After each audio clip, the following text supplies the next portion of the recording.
কিশোরগঞ্জের পাগলা মসজিদ, মসজিদটা কিন্তু এত বড় না, বাংলাদেশের শ্রেষ্ঠতম মসজিদও না, কিন্তু এই মসজিদের মধ্যে এমন এক অবস্থা তৈরি হয়েছে, মানুষ মনে করে এইখানে দিলেই হবে, অন্য জায়গায় দিলে হবে না। এটাও এক প্রকার গাউরামি, গারতেরামি। মসজিদ তো সবগুলো আল্লাহর কাছে মর্যাদাবান, হয়তো মর্যাদার দিক দিয়ে আল্লাহর কাছে বাইতুল মুকাদ্দাস, ফিলিস্তিনের মসজিদ, মসজিদে নববী, মসজিদে হারাম, এইগুলার মর্যাদার দিক দিয়ে একটু বেশি, আর আমাদের গ্রামের মসজিদ ইবাদতের মর্যাদার দিক দিয়ে একটু কম, কিন্তু সবগুলাই তো মসজিদ। এইটার মধ্যে দিলে যেভাবে সব হবে, এইটার মধ্যেও দিলে সব হবে। কিন্তু কিশোরগঞ্জের মানুষ বলেন, বাংলাদেশের মানুষ বলেন, যাই আছে এখন এই মসজিদ ছাড়া আর কোনো মসজিদে যাইতে চায় না।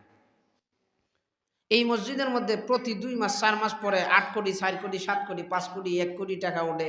কোনো সময় কত ধরনের সিডি পত্র যে উঠে, এগুলা বলার বাহিরে। কেউ ফেসিস সরকারের হায়াত কামনা করে, কেউ তার মৃত্যু কামনা করে, কেউ হেমদা লইজি তোগা হেমদা এই তো আপনি ইটাও লিখে টিকে দেয়।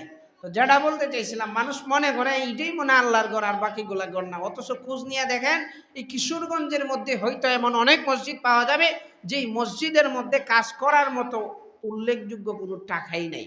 মসজিদের জানালা লাগাইব, টাকা নাই ফান্ডে। মসজিদের ইমাম সাহেবরে ভালো বেতন দিব, এলাকার মানুষের টাকা উঠাইতে পারে না। মসজিদের একটা উন্নয়নমূলক কাজ করব, টাকা নাই।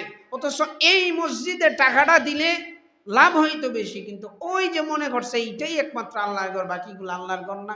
কেন? আমাদের মনটা হয়ে গেছে এমন, আমরা আবেগী মুসলমান হয়ে গেছি। ফলে নিজের বাড়ি ঘর তুইয়া ও রাষ্ট্রের আরেক মাথাত নিয়ে টেকা দেয়।